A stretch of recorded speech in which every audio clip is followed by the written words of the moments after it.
He thought he'd found his second chance at love. A young woman, barely out of her teens, who made him feel alive again. But 7 days after saying "I do," he uncovered a truth that shattered everything. She wasn't 20, she was 45, and what happened next would leave investigators stunned, a family destroyed, and an entire community asking one question: how does love turn into murder in just 1 week? Before we dive deeper, let us know in the comments where you're watching from. We'd love to hear from you, and if you're new here, click on the subscribe button so you never miss any of our upcoming videos. The story begins in a quiet suburb outside Kansas City, Missouri, where 52-year-old David Mitchell had spent the better part of 3 decades building what everyone called the perfect life. He was a successful contractor, the kind of man who showed up early and stayed late, who shook hands firmly and kept his promises. His marriage to Linda had lasted 25 years. They had 2 kids, both in college now, both thriving. From the outside, everything looked solid, but inside that house on Maple Drive, something had been slowly crumbling for years. Linda would later tell police that David had become distant, distracted, always on his phone, always somewhere else even when he was sitting right next to her. She chalked it up to a midlife thing, that restlessness that settles into men when they start counting the years they have left instead of the ones behind them. She didn't know then that he'd already started looking for a way out, and he'd found it online. Her name was Elena Rodriguez, or at least that's what her profile said. 20 years old, studying graphic design, living in a small town 2 hours away. Her photos showed a woman with dark eyes and a smile that seemed to promise everything David felt he'd been missing. They met in a chat room for people interested in hiking and outdoor adventures, which seemed innocent enough. David loved the outdoors. Linda hated camping.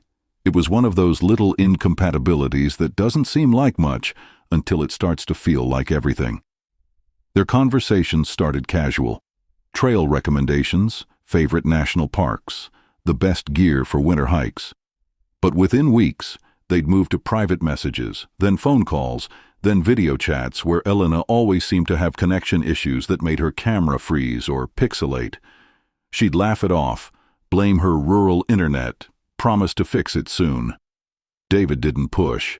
He was too caught up in how she made him feel, young, wanted, alive. She listened when he talked about feeling trapped, about wondering if this was all there was. She told him she understood, that she'd always been drawn to older men because they actually knew what they wanted from life. She made him feel like he wasn't having a crisis. She made him feel like he was finally waking up. 6 months after their first message, David filed for divorce. Linda was devastated but not entirely surprised. She'd felt him slipping away for a while now. What shocked her was how fast everything moved after that. Within 2 months, David had moved out, found his own apartment, and told the kids he'd met someone special, someone who understood him. When his daughter Emma asked how old this woman was, David hesitated. Then he said 20. Emma's face went pale. She was 22 herself.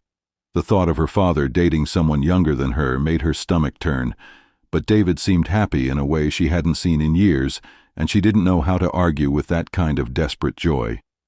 His son Marcus was less diplomatic. He told his father it was embarrassing, that he was making a fool of himself, that this girl was obviously using him. David shut that conversation down fast. He said they didn't understand real connection. That age was just a number when 2 people truly understood each other. Marcus stopped returning his calls after that. The wedding happened on a Saturday afternoon at the county courthouse, just David and Elena and a court-appointed witness. No family, no friends.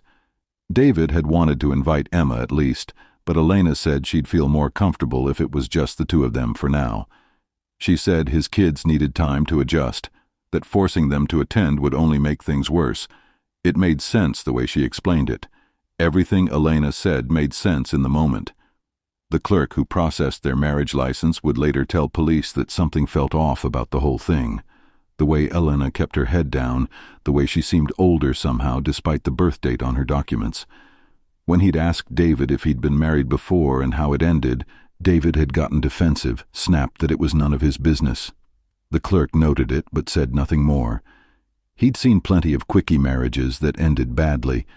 This felt like it would be another one, but he didn't know then just how badly it would end. Their honeymoon was supposed to be a week-long road trip through Colorado. David had booked a cabin in the mountains, the kind of place Elena had said she'd always dreamed of visiting. They drove through the night after the ceremony, David giddy with excitement, Elena quiet in the passenger seat. He attributed her silence to exhaustion, to the overwhelming emotion of the day. But when they stopped for gas outside of Denver, things started to unravel. Elena went inside to use the restroom while David filled the tank. The attendant, an older woman with gray hair and kind eyes, came out to clean the windshield. She made small talk, asked if they were on vacation. David told her they were on their honeymoon. The woman smiled, said that was lovely, then paused. She looked at the car, at Elena's purse visible through the window, and something in her expression shifted. She asked David how long he'd known his wife. He said almost 7 months. The woman nodded slowly, then said something that would stick with David for the rest of that night.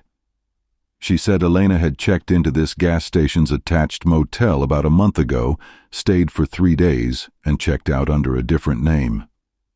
David laughed it off, said she must be mistaken, that Elena had never been to Colorado before. But the woman was certain. She remembered because Elena had been with an older man then too, and they'd fought loudly enough that other guests complained. David felt something cold settle in his chest. He thanked the woman, got back in the car, and said nothing. But doubt had been planted. That night at the cabin, David couldn't sleep.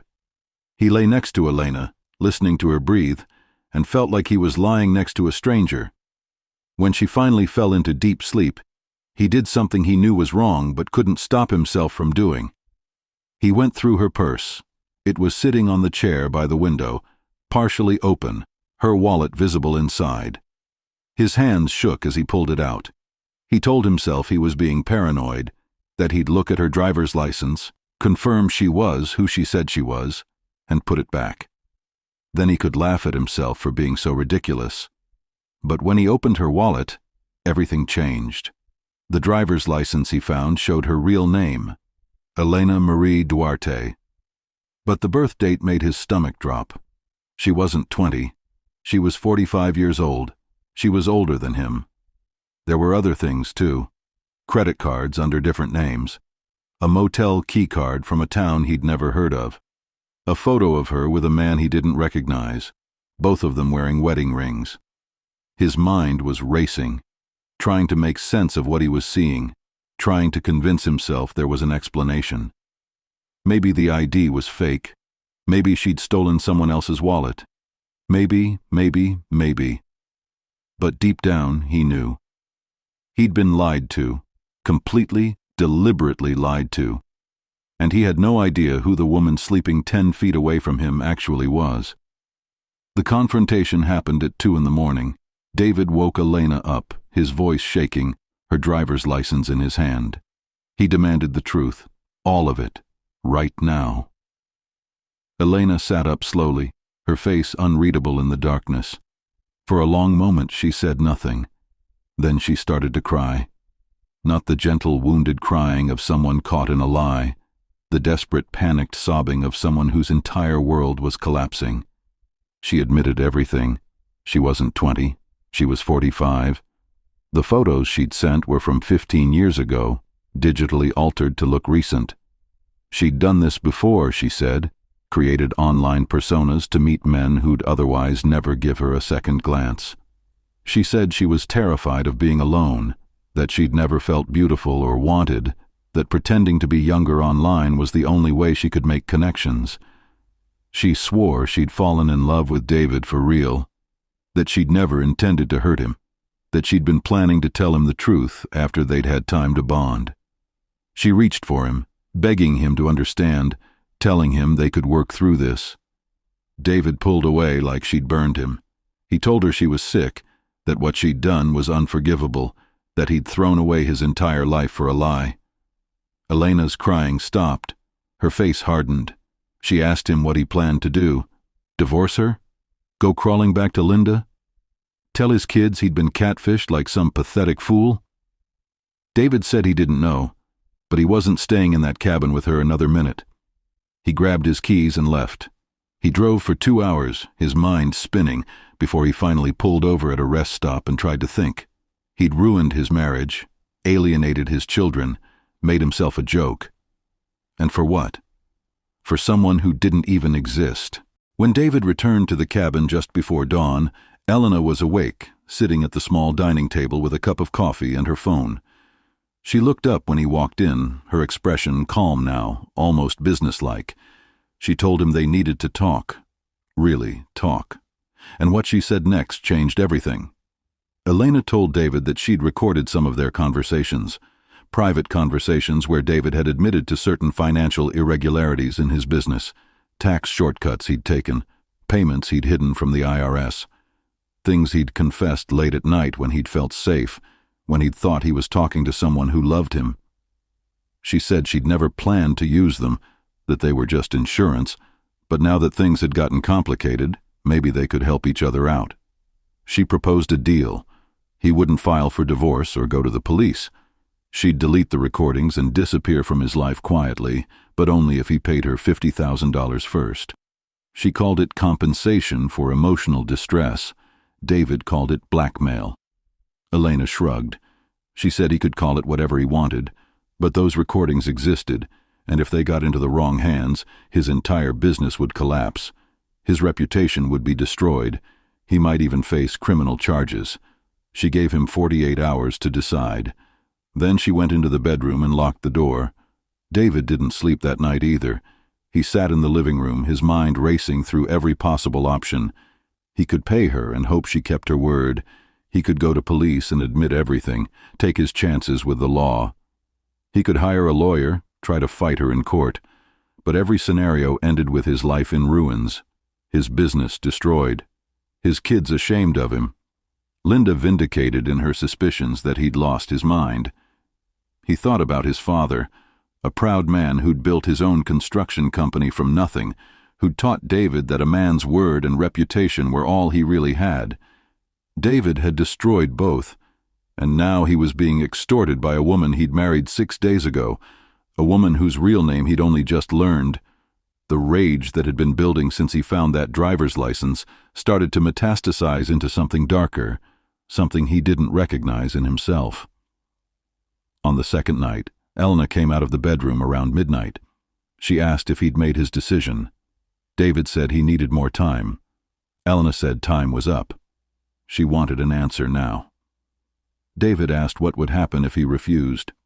Elena smiled. She said she'd send the recordings to the IRS, to his business partners, to local news stations if she had to. She'd make sure everyone knew what kind of man he really was, and she'd still get her money eventually, through alimony when he inevitably filed for divorce. She'd checked. They were legally married. She had rights. David felt something snap inside him. He later told police he didn't plan what happened next, that he'd never even considered violence before that moment. But when Elena turned her back to pour herself more coffee, he saw the firewood poker leaning against the stone fireplace. His hand closed around it before his mind caught up. He swung once. Elena fell. And David Mitchell's life, what remained of it, ended in that same moment. The 911 call came in at 1:43 in the morning, a man's voice, breathless and panicked, saying his wife had fallen, that she wasn't breathing, that he needed help right away.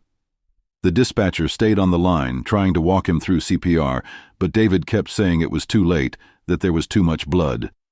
Deputies arrived 14 minutes later.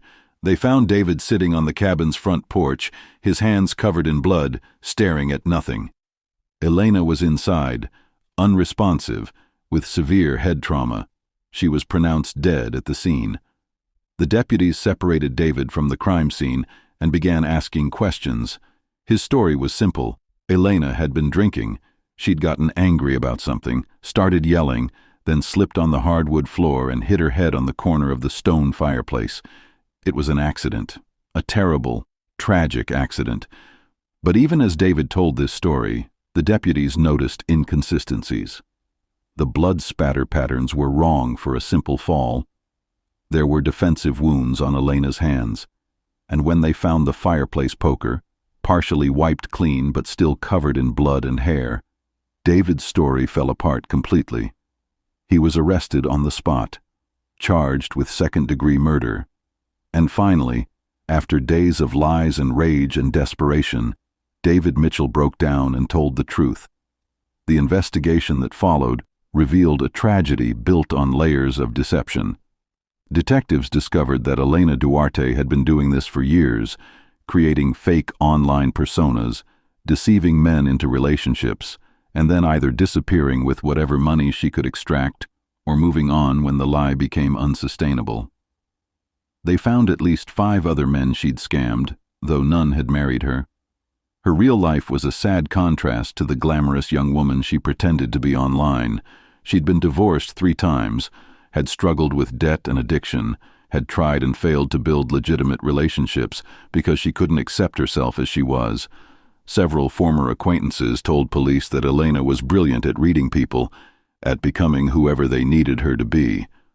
One ex-boyfriend said she could reinvent herself overnight, that she'd shown him photos allegedly from her youth that he later discovered were stolen from someone else's social media. The manipulation wasn't just casual lying, it was pathological. But none of that justified what David had done, and the more detectives dug into his story, the more premeditated the murder seemed. His phone records showed he'd searched how much force is required to crack a skull and can you remove fingerprints from wood 2 days before Elena's death. He'd known what he was going to do. He'd just been waiting for the right moment. David's daughter Emma testified at the trial. She sobbed on the stand as she described how her father had changed in the months before the murder, how he'd become obsessed with this relationship, how he'd cut off everyone who questioned his choices. She said he wasn't a monster, that he'd been a good father once, but something had broken inside him. She believed he was guilty, but she also believed the woman who'd married him had deliberately destroyed him first. The prosecution argued that David Mitchell was a calculated killer who'd murdered Elena Duarte to avoid exposure and financial ruin. They painted him as a narcissist who couldn't handle being outsmarted by a woman who'd chosen violence over admitting he'd been fooled. The defense countered that David had been driven to a breaking point by elaborate psychological manipulation and blackmail, that he'd suffered a mental break when confronted with the destruction of everything he'd built. They argued for manslaughter instead of murder, saying there'd been no premeditation, only a moment of explosive rage. The jury deliberated for 11 hours over 2 days. The courtroom was packed when they returned. David sat with his head down, hands folded, as the verdict was read.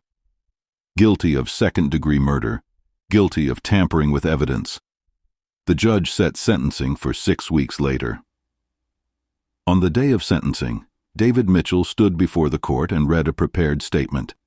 His voice was steady but hollow, like he was speaking from somewhere far away.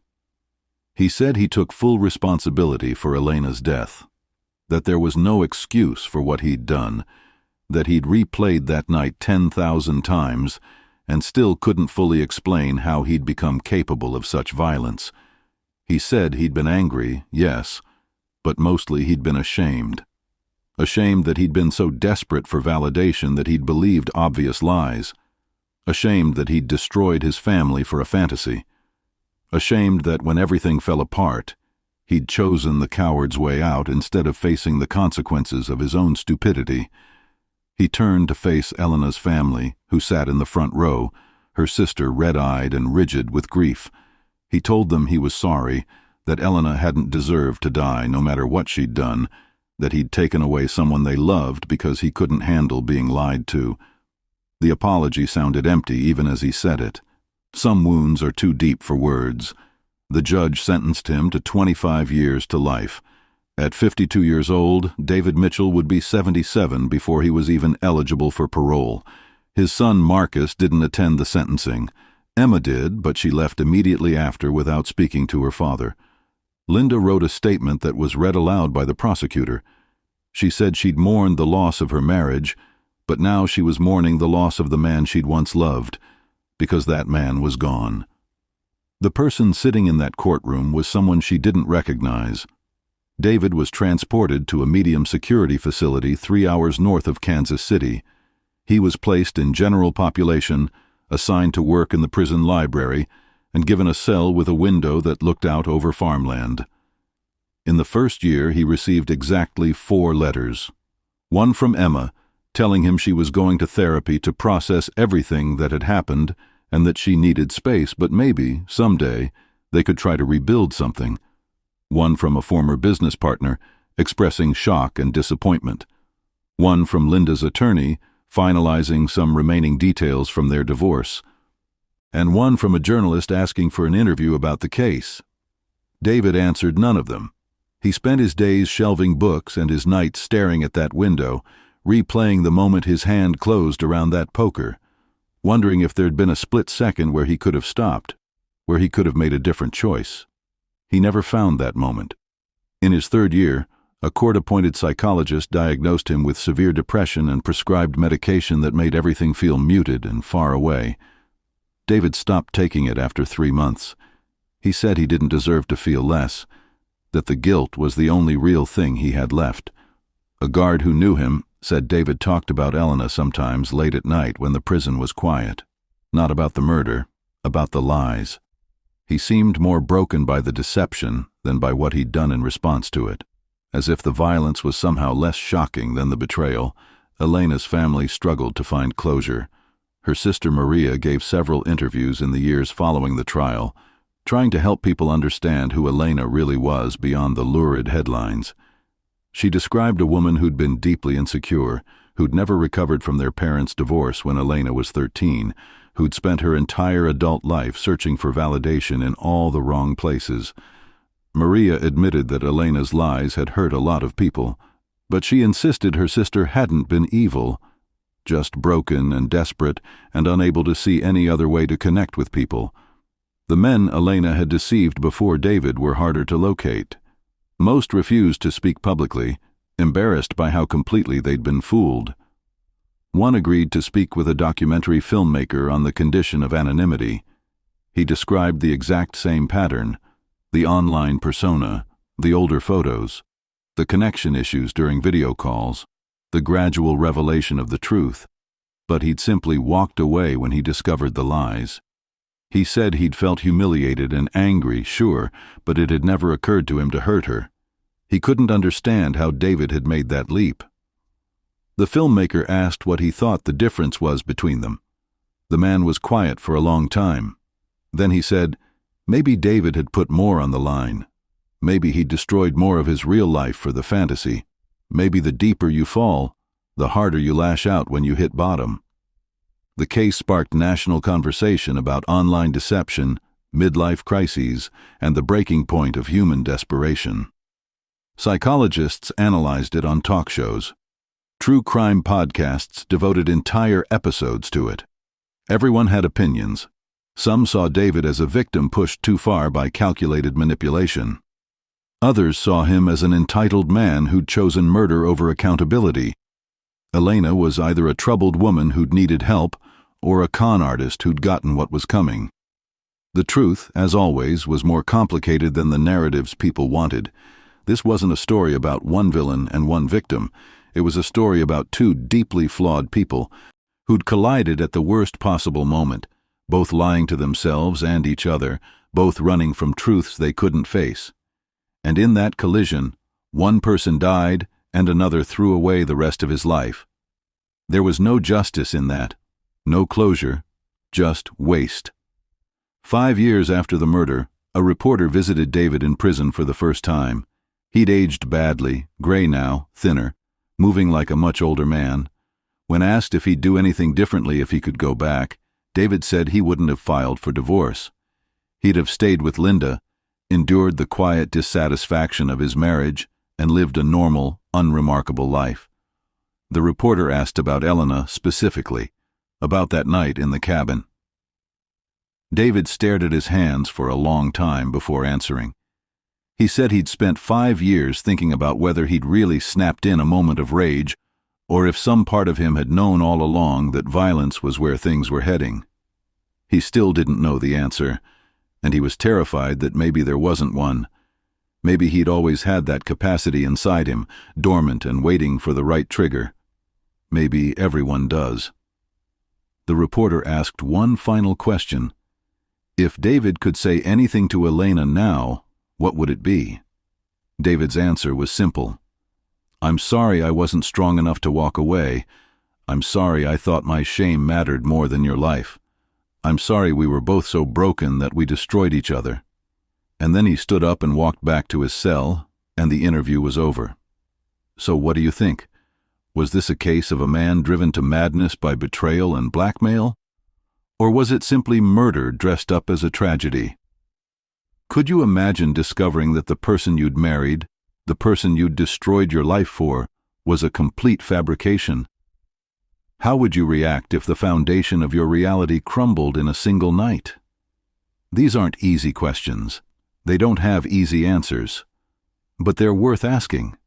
Because the truth is, this story isn't really about age or online deception or even murder.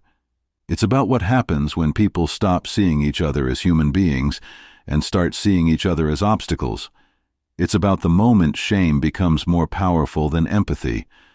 And it's about how quickly love, or what we mistake for love, can curdle into something unrecognizable. David Mitchell will spend the rest of his life in prison. Elena Duarte is gone. 2 families are shattered. And the only lesson anyone can take from this is that lies, no matter how small they seem at the start, have a way of growing into something monstrous. And by the time you realize how big they've gotten, it's already too late. If you found this story compelling, if it made you think, if it made you feel something, leave a comment below. Tell us what you think about cases like this. And if you want to hear more stories that challenge you to think about the gray areas of crime and human nature, subscribe to our channel. We're here every week with cases that go beyond the headlines and ask the harder questions. Until next time, stay curious, stay thoughtful, and stay safe.